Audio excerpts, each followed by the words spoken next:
This is Our Eye on the EU, Inter Alia's outlook on EU affairs through different lenses.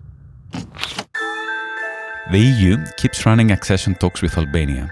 One of the main obstacles is the country's high corruption. I understand the EU as a regulatory power, not only in terms of regulating trade and markets, as this term is usually understood, but also in terms of its ability to establish widely emulated rules and standards linked to policy areas beyond the economy and trade. And of course, this is the rationale reflected in its long accession process.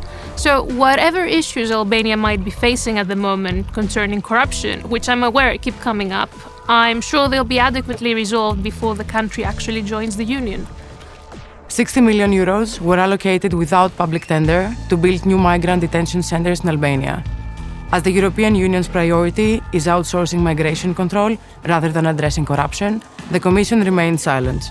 This also demonstrates that the standards set to access the European Union are just tools to stall the process.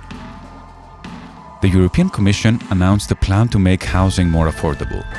It sounds very promising, especially because the idea beyond providing affordable housing also focuses on energy efficiency, which is in line with the circular economy model the EU is striving towards. Housing is a human right. The European Commission's plan depends on private investments and market-driven solutions. Instead of reinforcing public ownership over housing, it upholds a failed system that enables profit and crushes people's lives. EU leaders met in October in the European Council. Major issues were Palestine, Ukraine, and migration.